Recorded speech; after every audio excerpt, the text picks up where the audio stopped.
Bonsoir, il est 18 h si vous nous suivez en direct sur TV Fil 78, c'est l'heure du journal de la rédaction, le 7-8, l'actu, et il sera notamment question ce soir des retards à la SNCF.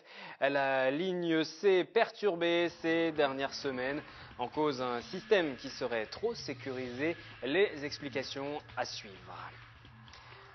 Dans toutes les disciplines, il est souvent pris à partie, voire même violenté. Les 12e journées de l'arbitrage se déroulent actuellement et se termineront le 3 novembre. Nous suivrons un jeune arbitre sur le terrain pour écouter son témoignage. Halloween, c'est déjà ce soir. Vous avez sans doute pensé à vos costumes, mais avez-vous préparé vos citrouilles? Quelques derniers conseils dans cette édition avant de vous laisser envahir par la peur. L'image du jour, c'est à la base de loisirs à Saint-Quentin-en-Yvelines. Pendant 3 jours, à Trappes se déroulait la 16e édition de l'opération Sport en filles, un événement qui permet de promouvoir le sport au féminin. En Île-de-France, les filles représentent à l'heure actuelle à peine 35% des licenciés des différents clubs.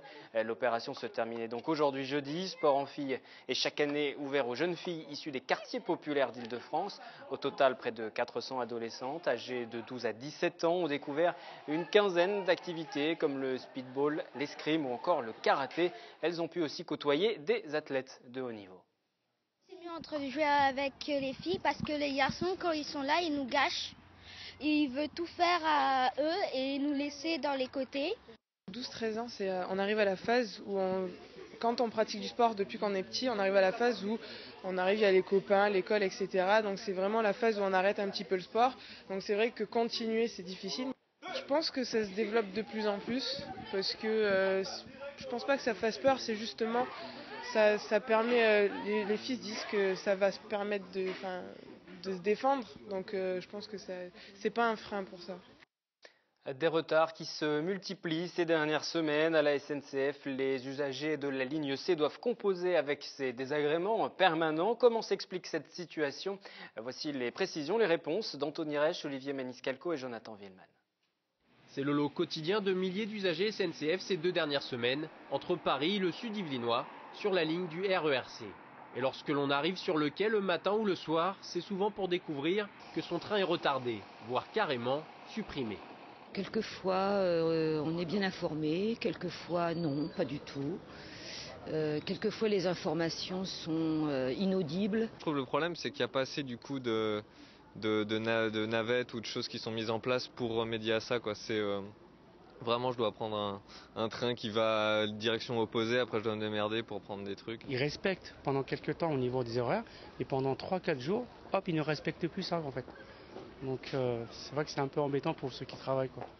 Outre l'automne et ses feuilles mortes qui retardent les trains, c'est le système de signalisation qui perturberait essentiellement les rames. Dès qu'une canette de soda ou même une simple épingle se coince dans les rails au mauvais endroit, la signalisation automatique surinterprète les risques et oblige les trains à stopper leur trajet. Le système de sécurité de la SNCF fait que lorsqu'il y a le moindre incident, les feux se mettent au rouge et les trains s'arrêtent. Et dans cette hypothèse, eh bien, le mécanicien, le conducteur du train, est obligé de demander à repartir. Et c'est ça, en fait, qui peut créer des problèmes de ponctualité. C'est une ligne qui est compliquée, qui a beaucoup de pattes. Et des incidents, en fait, même mineurs, peuvent se propager d'une branche à une autre. Et c'est ça qui la rend fragile en situation perturbée. Depuis le drame de Brétigny-sur-Orge, la compagnie ferroviaire ne souhaite prendre aucun risque en matière de sécurité. En attendant l'amélioration du réseau via les travaux qui s'opèrent chaque nuit sur la ligne C, la SNCF ne promet pas pour l'instant d'amélioration dans les semaines à venir. On ouvre une page économie. À présent, dans ce journal, le Crédit Agricole se prépare à s'installer dans un nouveau bâtiment à Guyancourt. La première pierre, vous le savez, a été posée la semaine dernière. Nous en avions parlé. L'immeuble de bureau baptisé Alsace prendra place sur un campus déjà existant depuis 1978. La direction qui ambitionne de créer un pôle technologique. Claire Cambier. Sur le site du Crédit Agricole de Guyancourt, les grues ont pris leur quartier et les ouvriers s'activent. Un nouveau bâtiment devrait voir le jour début 2015. Créé à la fin des années 70 pour héberger les activités de back-office, le campus n'a cessé de s'agrandir. Avec ce 6e bâtiment, le Crédit Agricole souhaite en faire son pôle technologique majeur. On a déjà une bonne partie des populations qu'on va qualifier entre guillemets de IT qui sont présentes ici sur le site. À terme, en ramener permettra d'ailleurs plus de collaboration entre l'ensemble de cette composante. C'est vraiment l'animation d'une ligne métier système d'information qui sera basée pour leur très grande majorité sur ce site. Et donc c'est cette collaboration au sein de cette ligne métier qui en sera grandement facilitée. À terme, plus de 1200 collaborateurs devraient rejoindre ce campus. Dans le nouveau bâtiment baptisé Alsace, on comptera 5 étages de bureaux et 4 niveaux de parking. Son architecture a été pensée avec les ateliers 115. Tout le travail sur la façade a été très important parce qu'il a fallu réfléchir à l'intégration de l'architecture, tant dans le cadre du campus global, où il y a déjà un certain nombre de bâtiments un peu datés qui existent déjà, pour s'intégrer dans ce campus qui est impressionnant, et puis aussi s'intégrer dans la ville. C'est le rôle des promoteurs aussi de faire attention à l'intégration urbaine, puisque les bâtiments qu'on laisse derrière nous vont vivre dans le temps, et puis la dimension aussi bioclimatique de la conception de nos façades, qui selon leur orientation était aussi extrêmement important. Une meilleure protection et des dépenses d'énergie limitées. Après cette phase de construction, les 2 premiers bâtiments du site seront rénovés. Ce projet ne s'achèvera donc qu'à la fin 2016. On y comptera alors 4500 salariés. Ils avaient entamé leur grève de la faim le 18 septembre. 7 salariés syndicalistes sud de PSA Peugeot Citroën à Poissy ont finalement décidé de mettre fin à leur action après avoir obtenu un accord avec la direction. Ils dénonçaient un harcèlement moral, une discrimination syndicale, une enquête de l'inspection du travail sur les droits syndicaux sera menée, le paiement de la quasi-totalité des heures de grève ainsi qu'une période de convalescence rémunérée ont été assurés. Le secrétaire de Sud Auto sur le site annonce étudier aussi la possibilité de déposer une plainte pour non-assistance à personne en danger contre le PDG de PSA, Philippe Varin. Pour écouter la réaction des syndicalistes, rendez-vous sur Fileco, le magazine économique de la rédaction à 18h30, 19h30 et 23h ce jeudi soir.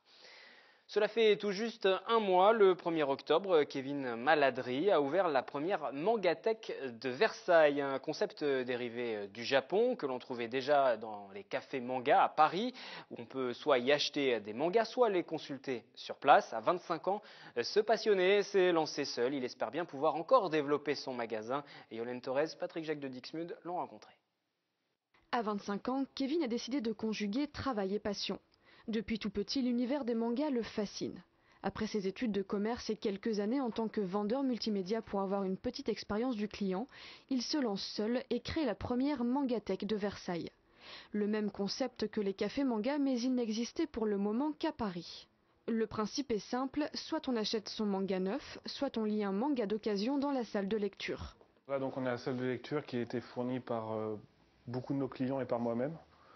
Puisque nous rachetons les mangas d'occasion pour fournir en salle de lecture pour permettre à tout le monde de pouvoir lire. C'est une sorte de partage en fait que j'ai voulu faire, plutôt que de revendre des mangas d'occasion comme le font certains magasins. Je discute beaucoup avec les clients justement, notamment des nouveaux clients qui ne connaissent pas les mangas, leur faire apprendre à apprécier justement la vraie valeur d'un manga, parce qu'aujourd'hui il y a beaucoup de personnes aussi qui restent bloquées sur l'idée que manga égale jeu vidéo, manga égale violence, du coup qui n'est pas tellement apprécié des personnes âgées notamment. Mais voilà, en commençant à leur expliquer un peu, à leur dire comment ça fonctionne, etc. C'est ça qui me fait aussi plaisir, c'est qu'ils commencent à apprécier le manga et à comprendre, surtout le comprendre en fait. L'attaque des Titans, aujourd'hui c'est un succès énorme donc, au Japon. On n'avait pas vu un succès comme ça depuis One Piece ou Naruto. C'est vraiment un très très beau scénario. Les dessins sont pas terribles, mais le scénario est vraiment excellent. L'avantage des mangas, c'est qu'on peut les prendre un peu comme un scénario de film. Donc du coup, on va commencer à lire le premier tome. On va être enchaîné dans une histoire, dans un engrenage, avoir des mystères qui vont s'insérer ou même des choses très comiques où on se surprend à rire tout seul alors qu'on est juste dans un livre. Et c'est ça qui me plaît en fait dans les mangas. On peut même pleurer, ça arrive. Et c'est ce qui m'a plu dans les mangas et c'est ce que je peux recommander à tout le monde en fait. Ces histoires, il les connaît pratiquement toutes. Il a lu plus de 90% des mangas de sa boutique. À terme, il aimerait poursuivre l'aventure en y organisant des événements, soirées déguisées ou encore tournois de jeux vidéo. Il a déjà plein d'idées derrière la tête. Fêter Halloween sans citrouille, c'est forcément impensable. À quelques heures de cette fête des fantômes, la base de loisirs de Saint-Quentin en Yvelines a proposé un atelier de confection de citrouilles. Anthony Reich, Patrick Jacques de Dixmude s'y sont essayés. Avant d'aller ce soir de porte en porte réclamer des bonbons ou de jeter des sorts, cette trentaine de petits démons est venue confectionner son jack-o'-lanterne à la base de loisirs de Saint-Quentin en Yvelines. À chacun sa méthode pour faire de sa citrouille un monstre effrayant. Moi j'ai dessiné la bouche et j'ai enlevé les graines. et les petits fils. J'ai fait un chapeau à ma citrouille. J'ai gratté l'intérieur. J'ai enlevé les graines.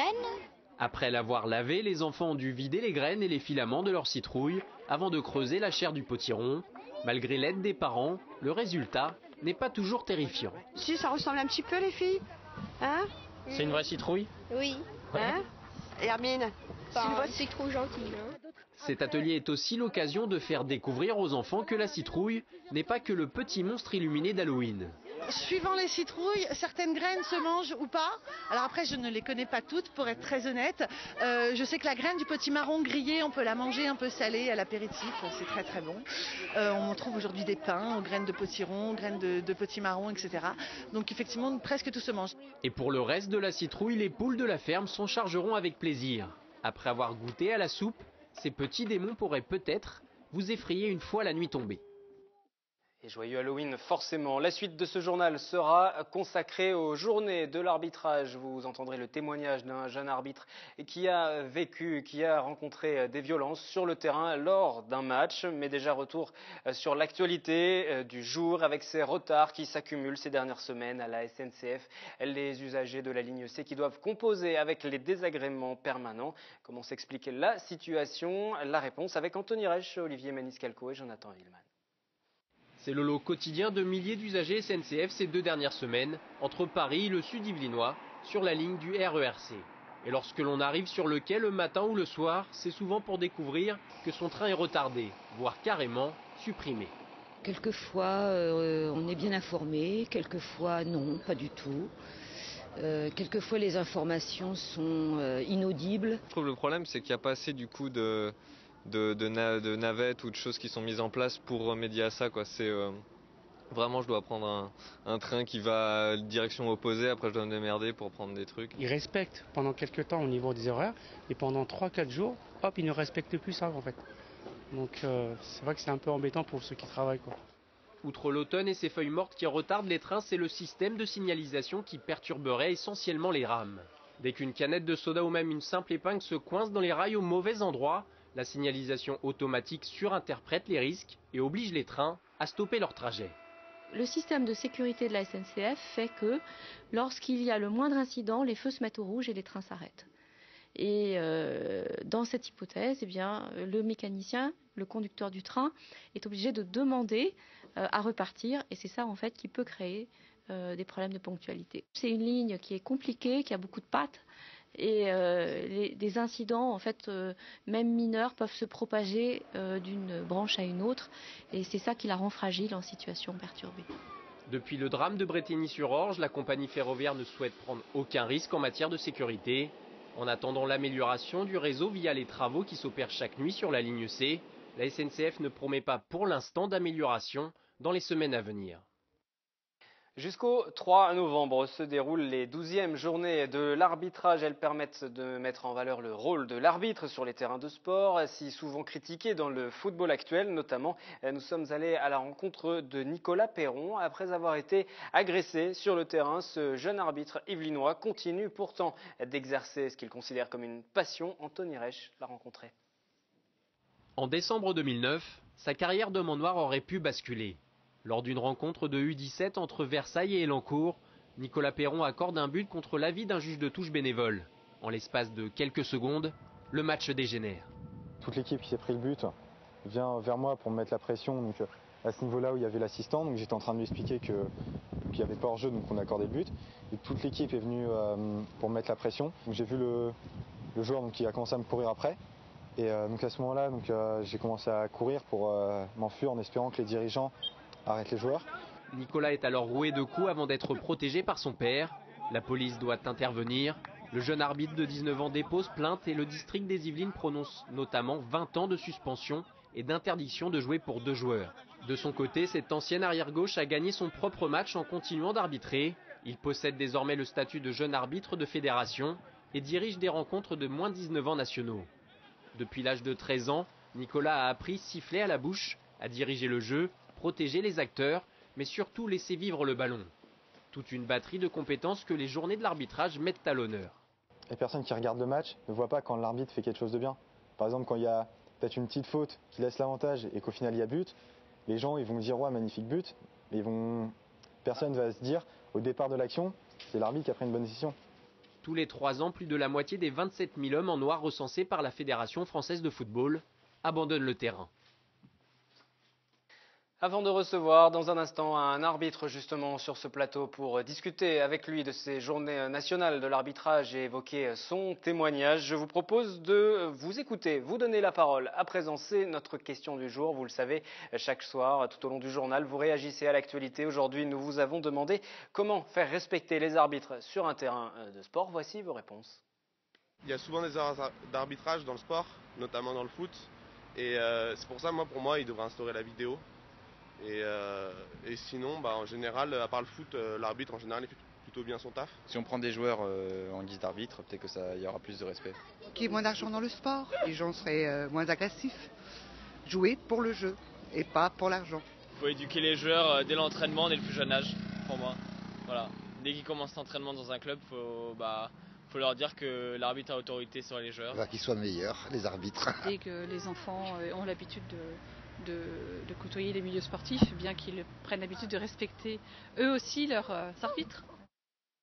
Et puis une autre interview à présent, un autre témoignage d'arbitre. Lui a un peu plus d'expérience. Il exerce notamment du côté d'Elancourt où nous l'avons rencontré. Et il estime que les arbitres ne doivent pas se replier sur eux-mêmes. Écoutez. Contrairement à ce qu'on pourrait voir, je pense qu'il faut que les arbitres communiquent. Ils sont pas dans leur bulle à faire ce qu'ils ont à faire. Il faut aussi qu'ils participent au jeu. Donc ça implique aussi de la communication avec les joueurs, avec les éducateurs, avec les assistants, avec le public et faire mieux connaître l'arbitrage. Et pour continuer à évoquer ces journées de l'arbitrage et la situation sur les terrains, je reçois à présent Brice Parinet. Bonsoir et bienvenue. Bonsoir, merci. Merci de nous avoir rejoints. Je sais que ce n'a pas été forcément facile en raison de la circulation. Vous êtes arbitre, animateur de la section formation dans le département des Yvelines. Un peu plus tôt, avant que vous n'arriviez, nous regardions un reportage consacré à Nicolas Perron. Vous connaissez peut-être, c'est un arbitre et qui a rencontré des difficultés sur le terrain puisqu'il a été victime d'une agression.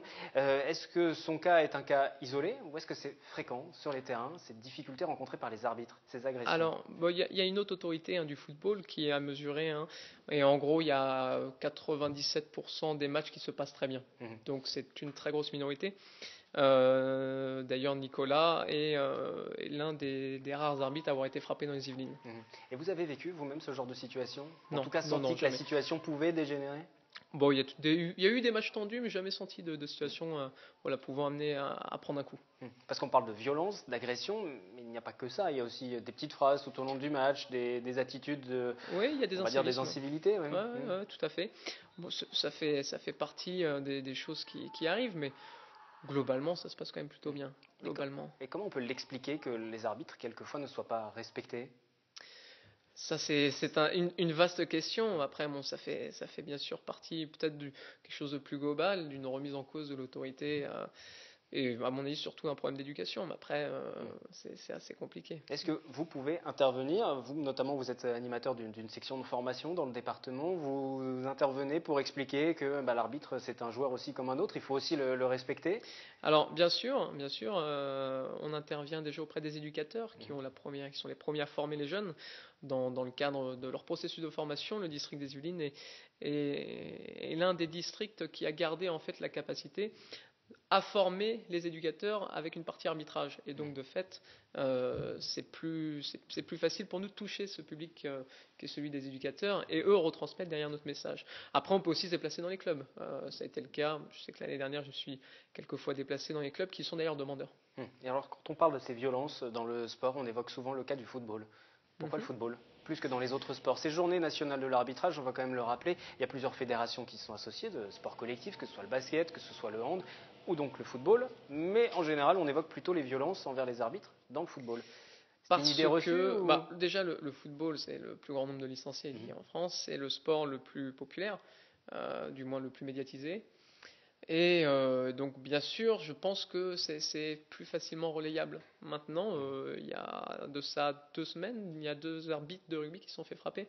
On en a moins parlé. On en a moins parlé, tout à fait, parce qu'il n'y a pas la même couverture médiatique. Le football est un sport qui en tout cas suscite beaucoup de passion, et donc de fait, il y a une belle couverture médiatique. Et au-delà de ça, vous, quand vous avez décidé de vous engager dans l'arbitrage, de devenir arbitre, vous n'êtes pas posé la question du tout de vous dire peut-être que quelquefois ça peut être dangereux sur un terrain, il y a une question de sécurité aussi. On l'a évoqué tout à l'heure avec le reportage d'Anthony Reich, il était question de ces arbitres aussi qui abandonnent tout simplement cette profession, voire quelquefois juste cette vocation parce qu'ils font ça aussi en amateur, ils ne sont pas forcément payés. Vous, à aucun moment, vous vous êtes dit que c'était peut-être trop risqué? Non, vraiment aucun moment. Je vous dis, je me suis jamais senti vraiment menacé. Non, c'est-à-dire que les rares moments où j'ai dû, je pense qu'en 8 ans d'arbitrage, j'ai dû avoir 3 matchs où j'ai regardé ma montre en me disant quand est-ce que ça se termine, vous voyez. Et c'est des moments juste parce que il y a une certaine tension qui font que le match n'est pas spécialement agréable. Mais je ne me suis jamais senti menacé. Vous parliez du travail des éducateurs aussi, ça veut dire que quelquefois ils ne font pas leur travail, ils tiennent mal leurs jeunes quelquefois aussi dans les clubs? Alors, je pense que non, je pense qu'au contraire, les éducateurs font bien leur boulot, ils sont déjà de mieux en mieux formés. Le point qui est essentiel, c'est que il ne faut pas chercher à faire du nombre, mais il faut chercher à faire de la qualité dans le nombre d'éducateurs. Et là-dessus, le district des Yvelines joue bien son rôle. Alors, quelles sont les qualités d'un bon arbitre aussi? Comment vous faites pour que ça ne dégénère pas une situation, ou en tout cas déjà pour bien arbitrer un match, parce que vous n'êtes pas à l'abri d'une erreur? Oui, c'est une bonne question, quel est le bon arbitre. Le bon arbitre, c'est celui qui fait accepter ses erreurs, je pense. C'est ça le bon arbitre, c'est celui qui fait accepter ses décisions, qu'elles soient bonnes ou mauvaises. Et quelquefois, il faut gérer le public aussi, parce que quand il n'y a pas une bonne décision de prise, le public sait se faire entendre. On entend aussi souvent le public s'en prendre aux arbitres. Alors, oui, il y a le public, les arbitres sont censés en faire abstraction. Au bout d'un moment, il y a une carapace qui se fait par rapport au public. Mais c'est vrai que bien sûr, il faut gérer l'environnement. Quand on a un public dans lequel on a par exemple des bombes agricoles, là, l'arbitre se doit d'intervenir forcément. Mais c'est rare. En tout cas, au niveau départemental, nos Yvelines, c'est pas arrivé. Donc voilà. Mais en tout cas, bien sûr, l'environnement est à gérer. Tout à l'heure, nous avons donné la parole aux téléspectateurs. Ils réagissaient à justement cette question, comment faire respecter les arbitres? Vous n'étiez pas encore présent sur ce plateau. Je vous propose de réécouter ce micro-trottoir et puis vous pourrez réagir juste après. Il y a souvent des erreurs d'arbitrage dans le sport, notamment dans le foot. Et c'est pour ça, pour moi, il devrait instaurer la vidéo. Et sinon, en général, à part le foot, l'arbitre, en général, il fait plutôt bien son taf. Si on prend des joueurs en guise d'arbitre, peut-être que ça y aura plus de respect. Qu'il y ait moins d'argent dans le sport, les gens seraient moins agressifs. Jouer pour le jeu et pas pour l'argent. Il faut éduquer les joueurs dès l'entraînement, dès le plus jeune âge, pour moi. Voilà. Dès qu'ils commencent l'entraînement dans un club, faut leur dire que l'arbitre a autorité sur les joueurs. Qu'ils soient meilleurs, les arbitres. Dès que les enfants ont l'habitude de côtoyer les milieux sportifs, bien qu'ils prennent l'habitude de respecter eux aussi leurs arbitres. Il faut que les arbitres soient meilleurs. Même les parents s'y mettent. Qui viennent prendre un sifflet, c'est pour monsieur. Je me ferai un plaisir de lui donner quelques cours. Ça aussi, ça fait partie des choses à enseigner, de demander aussi aux parents quelquefois de venir aussi jouer le jeu et de venir dans les clubs de sport, de voir comment ça se passe et de venir sur la pelouse aussi. Alors, les parents. Bon, souvent pour les petites catégories, les enfants, ce qu'on appelait avant les débutants, les parents sont très présents parce qu'ils suivent, ils veulent voir leur petit jouet. Des fois ça se passe très bien, des fois ça se passe pas bien. On a des parents qui parfois dès le plus jeune âge. Dès le plus jeune âge, c'est troublant. Bon, ça fait partie de cet environnement. Maintenant, ça reste à relativiser. Globalement, ça se passe vraiment plutôt bien, je pense. Vous arbitrez en CFA, Alors je suis arbitre DH assistant également pour la Ligue de Paris, donc j'évolue en DH en CFA. En CFA, c'est la 3e division derrière la Ligue 1, la 4e. Oui, j'ai effectivement oublié une division au milieu de tout ça. Au-delà de ça, avec ces arbitrages-là, on parle aussi de la question de la vidéo pour les professionnels. Est-ce que ça changerait quelque chose? Parce qu'on ne peut pas la généraliser à l'ensemble des catégories. En CFA, par exemple, c'est pas possible.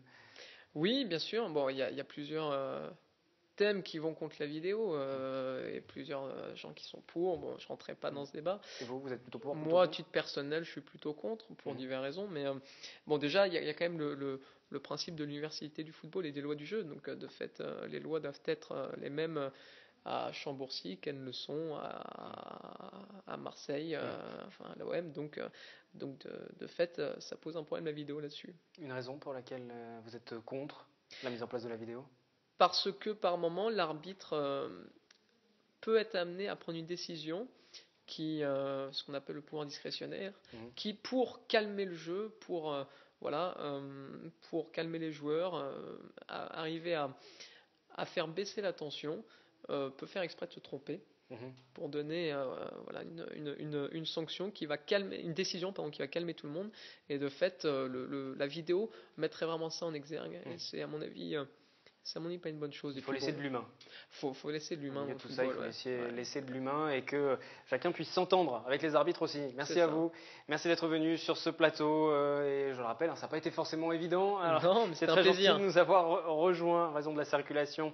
Je vous rappelle que les journées de l'arbitrage, c'est en tout cas jusqu'au 3 novembre pour sensibiliser les joueurs, éviter aussi des agressions parfois dramatiques. C'est la fin de ce journal. Pas de nouvelle édition demain. Je vous retrouve lundi en direct à 18h. En revanche, vous avez rendez-vous dès vendredi avec Catherine Zulato pour le 7-8 week-end consacré à vos loisirs. Excellente soirée sur TV Fil.